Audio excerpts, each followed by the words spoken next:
बादशाहपुर विधानसभा क्षेत्र के गांव ढोरका में केंद्रीय गृह मंत्री अमित शाह ने विशाल जनसभा को किया संबोधित।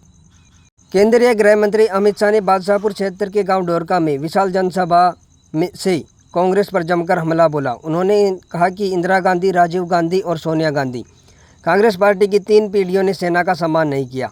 बादशाहपुर विधानसभा क्षेत्र के गांव ढोरका में केंद्रीय गृह मंत्री अमित शाह ने बादशाहपुर विधानसभा क्षेत्र से प्रत्याशी राव नरवीर सिंह द्वारा आयोजित चुनावी जनसभा को संबोधित करते हुए कांग्रेस पर जमकर निशाना साधते हुए वक्फ बोर्ड कानून को लेकर भी बड़ी बात कह डाली। चुनावी रैली को संबोधित करते हुए अमित शाह ने कहा कि वक्फ बोर्ड कानून से बहुत सारी परेशानी है।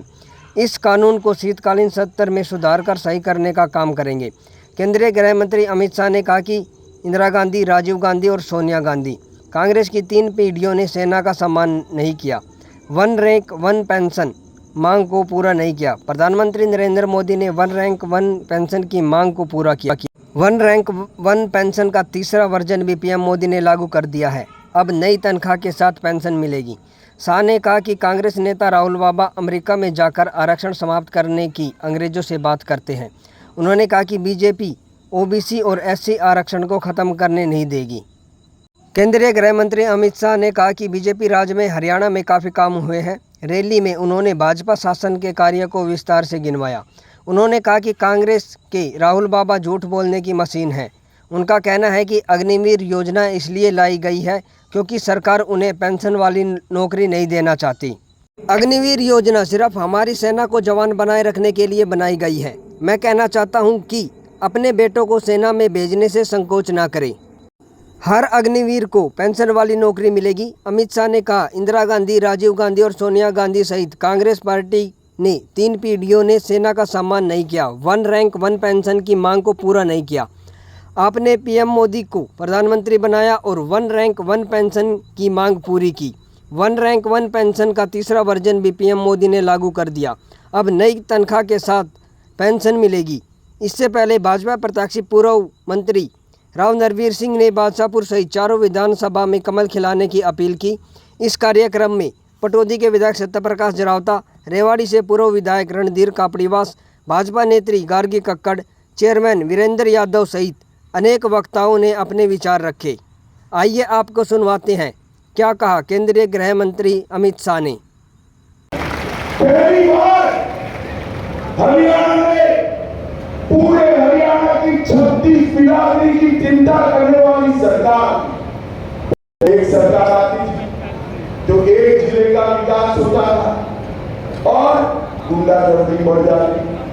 दूसरी सरकार आती थी, दूसरे जिले का विकास होता था और करप्शन बढ़ जाता था। ये हुड्डा साहब की सरकार थी। दलाल, डीलर और दामाद वो चरम सीमा पर थे। मेरे गुड़गांव की सैकड़ों एकड़ जमीन दिल्ली के दामाद को धनवान बनाने में बर्बाद करती बर्बाद। आज भी आपके लोग तैयार हो गए।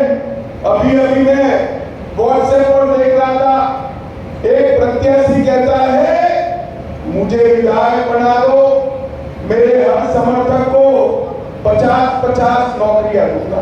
कैसे दोगे भाई? नियम है या नहीं है? और आप आपके समर्थक को दोगे तो हरियाणा की जनता क्या करेगी? भाइयों बहनों, कांग्रेस का जब शासन आता है, खर्ची और पर्ची से नौकरी देने का काम होता है। खर्ची और पर्ची। भारतीय जनता पार्टी की सरकार आई, हमने हरियाणा में 1.5 लाख लोगों को नौकरी दिया।